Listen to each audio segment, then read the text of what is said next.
Je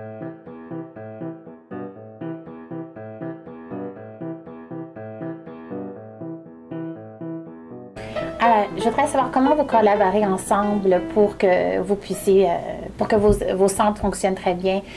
Elle les place déjà en centre avant que j'arrive. Et puis, j'arrive avec mon petit sac à surprise. Si c'est de la lecture, j'ai tout mon matériel. Si c'est une activité qu'elle voulait que je fasse particulièrement, on s'est parlé quelques minutes auparavant. Ou quand j'arrive dans la classe, carrément. Elle peut déjà les avoir en centre et dire, OK, on fait des sondages maths aujourd'hui. Écoute, va travailler avec eux autres. Et puis, elle s'en va avec un autre groupe. Bon, en général, c'est très organisé dans le sens, je sais quand est-ce qu'elle vient, donc je m'arrange pour que ça soit ces moments-là où je vais travailler en centre.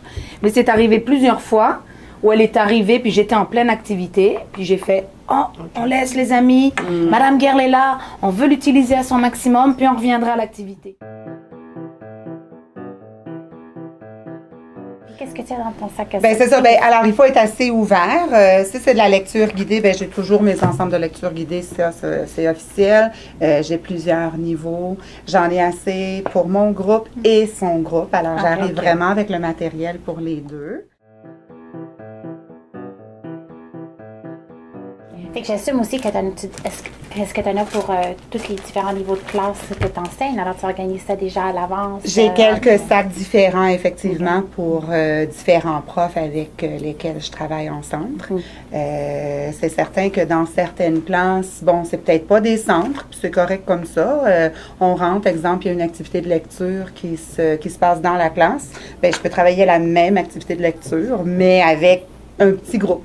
Alors, on travaille en parallèle, on sort de la classe très peu, et puis, c'est ça, on se trouve des moyens pour essayer d'intégrer la ressource pour que ça soit efficace. Là, maintenant, on travaille un petit peu plus ensemble, on a pris notre rythme, et au début de l'année, on avait un petit cahier de communication. Donc, si j'avais telle notion ou telle notion que je voulais qu'elle révise avec tel élève, je l'écrivais, puis elle n'avait pas besoin de me déranger, elle rentrait, elle regardait dans le petit cahier, puis elle allait prendre les enfants nécessaires, puis on comprenait qu'est-ce qui allait se faire. Ou vraiment en grosse interaction, où là, elle rentre, puis je vais dire, je te donne ce petit groupe d'amis, moi je travaille avec eux, je laisse des autres enfants qui sont plus autonomes travailler, puis ça fonctionne très bien. Puis comme c'est des périodes de 36 minutes, tu vois? 36 minutes, là, tu as le temps vraiment de travailler en profondeur, mais c'est pas non plus trop long pour que ça te prenne vraiment ton temps. Et avec mes plus vieux, mettons, quand je ne suis pas dans la classe à Isabelle, on a 44 minutes avec les autres. Alors, souvent, on a le temps de faire, si on travaille en centre, on a le temps de faire 2 centres. On fait une rotation. L'important, c'est qu'elle ne perde pas son temps et quand elle vienne, qu'il y ait quelque chose de fait, qu'il soit un travail vraiment pertinent avec les élèves. Et que de votre côté, comment vous organisez votre collaboration dans les classes? On se parle. Il faut dire que Luciana passe souvent, parce que vu qu'elle fait la ressource avec les petits, elle passe souvent. C'est que des fois, elle me donne 2 minutes. Coucou, ça va bien? Oui, qu'est-ce que je fais aujourd'hui avec toi? Puis là, je vais lui dire cet après-midi, c'est sûr, on fait les centres. Si jamais, quand que je commence aussi un nouveau centre qu'on n'a jamais fait, alors c'est toute la classe qui va le faire ensemble. J'aime ça aussi qu'elle soit là parce que c'est comme c'est la préparation pour qu'il y ait moins de questions lorsque les enfants font le centre. Avoir une ouverture, une envers l'autre, qu'on est capable de bien travailler ensemble. Puis aussi, comme j'ai dit tantôt, quand elle arrive dans la classe, ça me soulage. Parce que j'ai comme, c'est mon aide. On arrive à aider plusieurs problèmes, tandis que quand c'est juste moi, c'est juste moi à régler tous les problèmes de tous mes élèves. Oui, on sent qu'une tête et 2 mains de plus, c'est toujours à prendre. Oui, c'est vrai. C'est ça qu'on voit, c'est qu'il y a un partage de la tâche d'enseignement. Il n'y a plus un prof qui est dominant ou dominé. Non, c'est ça. C'est un partage de responsabilités avec un seul objectif, c'est d'aider les enfants. Plus d'aide particulière.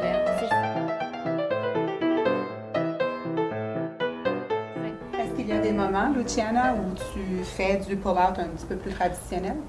Oui, mais ça arrive rarement. Mais avec tout le monde, c'est pas pareil. Mais dans la classe de Sabrina, oui, j'en ai des fois. Mais je le fais pas souvent. Je veux pas. Nous, dans notre école, on avait eu la directive de la direction d'essayer d'éviter le pull-out, puis ça nous énervait beaucoup. On se disait, oh là là, ils vont plus enlever, on va plus enlever les enfants qui ont des difficultés ou qui sont dérangeants, et on était très insécures. Mais d'avoir cette directive, ça nous a obligés à les garder en classe. Et du coup, on voit tout le côté positif de garder ces élèves en classe. Tu n'es plus obligé de rattraper ce qu'ils ont manqué. C'est ça. Ils restent beaucoup plus connectés dans leur relation avec le prof puis avec les élèves. Puis dans le fond, ça nous a permis de changer nos façons de faire, puis de faire plus du co-teaching et de jamais perdre le temps du professeur de ressources. Les élèves se sentent plus à l'aise de demander de l'aide quand la deuxième personne est dans la classe. Et on voit la progression des élèves aussi. Et on peut se parler, on peut se dire, est-ce que tu as vu ça aujourd'hui? C'était magnifique. Ou bien, je vois qu'il a un petit peu de misère sur tel sujet. Absolument. Donc, en tant que prof ressource, est-ce que vous travaillez uniquement avec les élèves qui ont des problèmes ou juste les élèves qui sont en IP ou comment ça se passe? Bonne question. Je travaille avec les élèves dans la classe de Sabrina et la classe de l'autre classe de première année. Je travaille avec tout le monde. Ouais. Je ne fais pas beaucoup de pull-out parce que je ne crois pas en ça.